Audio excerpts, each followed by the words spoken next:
அவள் பெயர் சௌந்தர்யா. கல்லூரியில 3ஆம் வருடம் படித்து வருகிறா.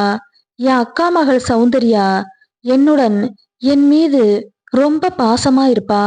நாங்க இருவரும் ஒரு நெருக்கமான நண்பர்கள் போல பழகுவோம். எங்களுக்குள்ள எந்த ஒளிவு மறைவுமே இருந்ததில்ல. அப்படி இருந்தனால என்னவோ நாங்க எங்களை மீறி பழக ஆரம்பிச்சோம். எப்போதும் போல நாங்க இருவரும் வாட்ஸ்அப்ல தான் அதிகம் பேசிட்டு இருப்போம். எங்களுக்குள்ள ஒரு ஒத்துழைப்பு என்னன்னா, அவளும் காதலிச்சு தோல்வி உற்றவ, நானும் காதலிச்சு தோல்வி உற்றவன். எங்க காதல் கதை பற்றி இருவரும் அதிகமா பேசியதுண்டு. நான் அவகிட்ட நான் எப்பவுமே திருமணம் செஞ்சுக்க மாட்டேன்னு அடிக்கடி சொல்லுவேன். அவ அதற்கு திருமணம் செய்யலைனா சில தேவைகளை எப்படி நிறைவேற்றுவ? நான் என்ன தேவை இருக்குதுன்னு அவகிட்ட கேட்க, தேவை என்பது எல்லாருக்கும் தேவைப்படும். கடைசி வர ஒரு தேவை இல்லாம உன்னால இருக்க முடியுமா? நான் அதற்கு நான் பார்த்துக்கிறேன், நீ கவலைப்படாதேன்னு அவ சரிப்பான்னு பதிலளிச்சா. அவ அப்படி கூறியதுல இருந்து அவ கூறுவது சரிதானேன்னு யோசிச்சேன். ஏன்னா நான் அதிக ஆசை உடையவன். ஒரு நாள் இரவு சௌந்தர்யா வழக்கம் போல அவ வீட்ல எல்லாரும் தூங்க இரவு நேரத்துல தான் அதிகம் என்கிட்ட வாட்ஸ்அப் மூலியமா மெசேஜ் செய்வா.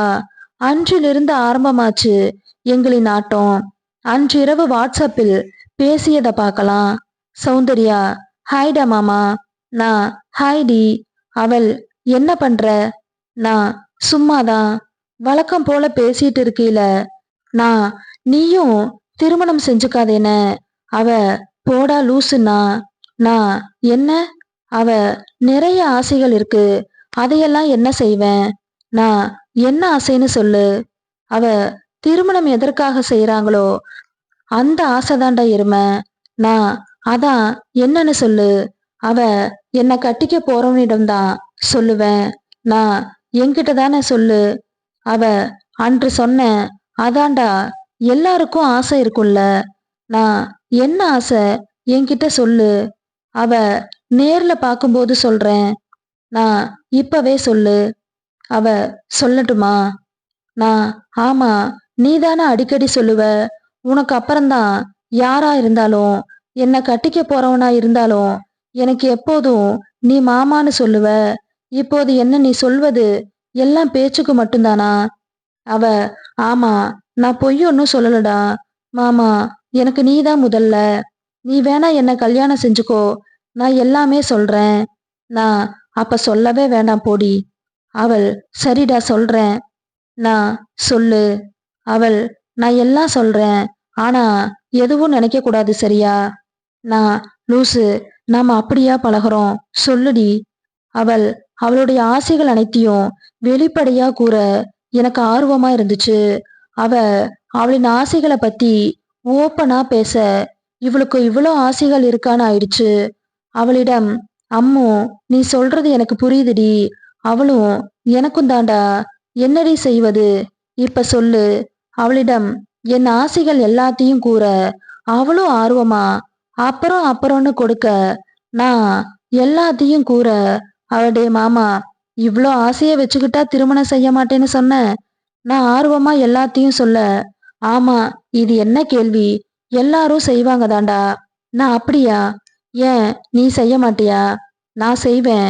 இப்பவும் செஞ்சுட்டு தான் உன்கிட்ட பேசிட்டு இருக்கேன். அவ: நானும் தாண்டா. நான் எவ்வளோ நாள் தான் இப்படியே? அவ அதற்கு: ஆமாண்டா மாமா, நானும் அதான் நினைப்பேன். நான்: என்னது, என் போட்டோவியா? அவ: ஆமாண்டா, எனக்கு உன் மேல ஆசை அதிகம். அத இவ்வளவு நாள் மறைச்சு வச்சிருந்தேன். இப்ப எப்படியோ சொல்லிட்டேன். அவ: உன் மேல ஆசை இல்லாமையா இதெல்லாம் சொல்லியிருக்க மாட்டேன்னு. அவ: எனக்கு ஓகேடா மாமா. நான் அவளிடம் நாளை கல்லூரிக்கு போக வேணாம், வெளியே எங்கேயாச்சும் போவோன்னு. அவ: வேணாம் மாமா, அவசரப்படாத. உனக்கு மேல ஆசை எனக்கு இருக்கு. என் வீட்ல அப்பா அம்மா இருவரும் சனிக்கிழமை மருத்துவமனைக்கு போறாங்க. அப்போது வாண்ணா. நானும் சனிக்கிழமையாக இன்னும் 2 நாள் தான் இருக்குன்னு எனக்கு மிக நீண்ட நாளா தெரிஞ்சுது. பார்ப்பதற்கு அவ நடிகை பிரியங்கா மோகனை போலதான் கிட்டத்தட்ட இருப்பா. சனிக்கிழமை வரும் வர இருவரும் அதிகமா போன்ல பேசணும். அவ அதான் நாளைக்கு பார்க்க போறீல, நான் விடாம கேட்க அன்று இரவு இருவரும் பேசிட்டு உறங்கணும். மறுநாள் சனிக்கிழமை அவ எனக்கு மெசேஜ் செஞ்சா, அப்பா அம்மா இருவரும் 9 மணிக்கு போயிடுவாங்க, நீ அதுக்கப்புறம் வா, கால் பண்றேனா. அடுத்து 1 மணி நேரத்துல அவங்க வீட்டுக்கு போய் காலிங் பெல் அடிக்க அவ வந்து கதவை திறந்தா.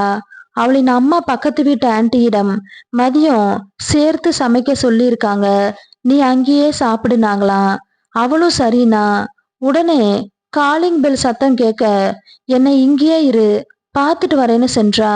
நான் யாரா இருக்கும்னு நினைச்சுக்கிட்டே இருக்க பக்கத்து வீட்டு ஆன்ட்டி மதியம் வீட்டுக்கு வா சாப்பிட அம்மா சொன்னாலேன்னு கேட்க அவளும் ஆமா சொன்னாங்க ஆன்ட்டி அப்படின்னு சொல்லிட்டு வந்துட்டா. அதன் பின் யாரோ கதவை தட்டும் சத்தம் கேட்க அவ பயந்து தூக்கி போட்டவாறு விழிச்சுக்கிட்டா.